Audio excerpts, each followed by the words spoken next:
sudah 70%, bahkan 90%. Tinggal gunting pita. Dan untuk Pak AHY, ini kayak yang Anda katakan bahwa pembangunan zaman Pak SBY sudah 70 hingga 90%. Lihat ini semua uang rakyat. Uang rakyat sebesar 11 miliar rupiah yang telah berubah menjadi semen dan besi yang tidak ada fungsinya lagi. Jadi ini yang Anda banggakan. Jadi kalau Anda mau tetap bertahan dengan gaya kepemimpinan yang seperti sekarang, maka jangan kecewa kalau 2024 Partai Mercy rata dengan tanah.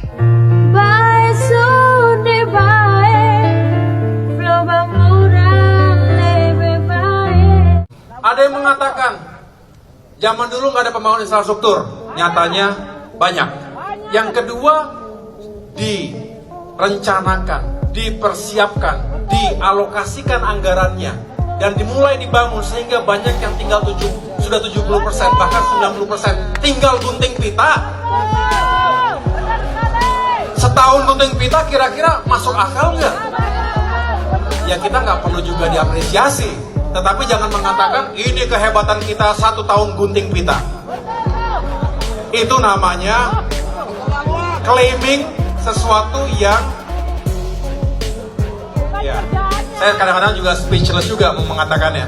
Tapi artinya kenapa sih kita tidak kemudian oke, terima kasih telah diletakkan landasan, telah dibangun 70%, 80%, sehingga kami tinggal 10% lagi gunting kita. Terima kasih Demokrat, terima kasih Pak SBY. Why not seperti itu? Untuk Pak AHY, menurut beta, sindiran Anda pada Pak Jokowi itu sama saja dengan Anda sedang menyindir Pak SBY. Kenapa beta bilang begitu? Ya karena selama 10 tahun Pak SBY memimpin, beliau tidak bisa mengeksekusi rencana pembangunan dari presiden-presiden sebelumnya. Beta ambil contoh jembatan Petuk di NTT. Jembatan itu sudah direncanakan pembangunannya sejak 1980. Tapi apakah Anda melihat Pak SBY eksekusi jembatan tersebut? Atau mau apa lagi? Mandalika sudah direncanakan pembangunannya sejak zaman Pak Harto. Tapi apakah Anda melihat Pak SBY eksekusi Mandalika? Yang ada Pak SBY hanya ke Mandalika untuk membuat groundbreaking tanpa eksekusi.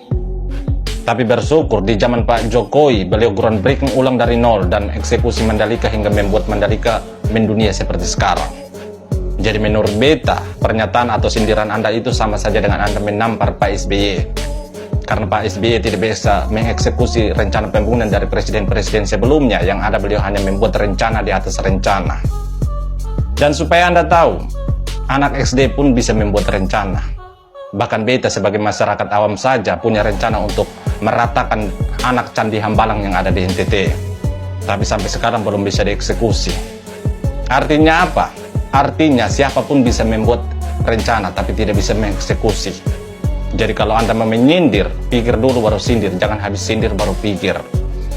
Dan jujur, selama 10 tahun Pak SBY memimpin, beta sebagai warga NTT cuma merasakan satu pembangunan dari beliau, yaitu Taman Nostalgia atau Gong Perdamaian di Kupang. Selain itu tidak ada. Jadi kalau Anda mau mengatakan bahwa pembangunan yang dulu sudah 70 hingga 90% itu di daerah mana? Di Hambalang atau di daerah mana? Dan lucunya lagi, Anda berharap agar Pak Jokowi menyampaikan terima kasih pada partai dan Pak SBY.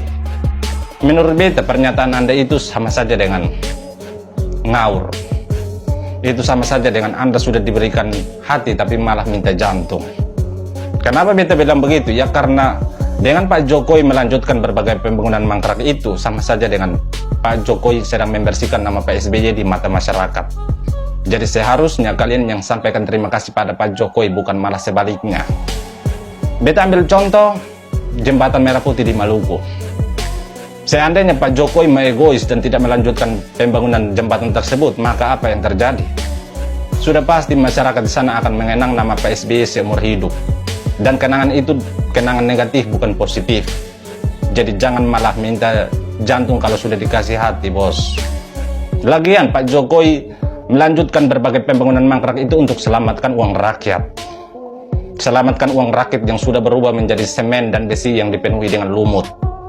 Jadi Pak Jokowi melanjutkan pembangunan mangkrak itu untuk kepentingan rakyat, bukan seperti Anda yang hanya mementingkan diri dan partai saja.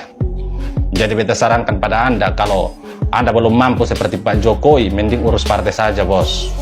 Karena jujur beta sebagai masyarakat awam saja bisa melihat bahwa Anda gagal dalam memimpin partai. Atau Anda bisa renungkan sendiri kenapa Pak SBY harus turun gunung untuk bantu partai.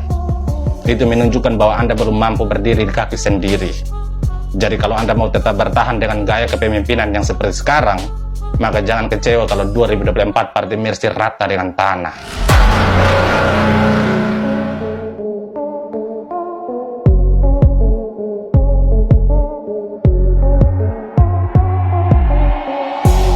Saat ini beta lagi di tengah-tengah sebuah jembatan megah sepanjang 320 meter. Nama jembatan ini adalah Jembatan Petuk. Dan jembatan ini direncanakan pembangunannya sejak tahun 1980. Tapi itu hanyalah rencana yang dibuat oleh para mantan.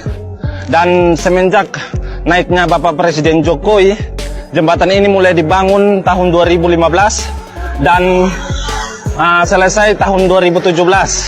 Artinya masyarakat NTT di PHP oleh para mantan selama 37 tahun.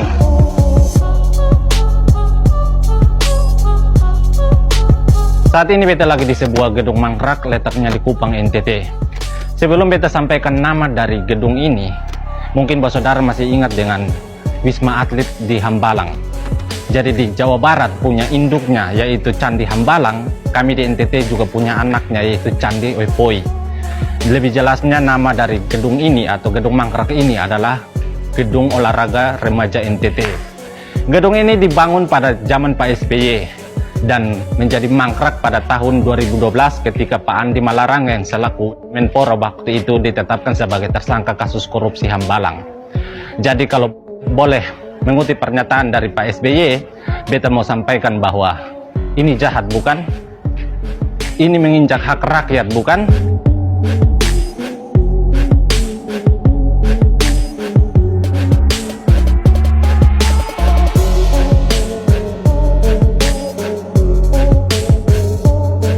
Dan untuk Pak AHY, inikah yang Anda katakan bahwa pembangunan zaman Pak SBY sudah 70 hingga 90%? Lihat ini semua uang rakyat. Uang rakyat sebesar 11 miliar rupiah yang telah berubah menjadi semen dan besi yang tidak ada fungsinya lagi. Jadi ini yang Anda banggakan.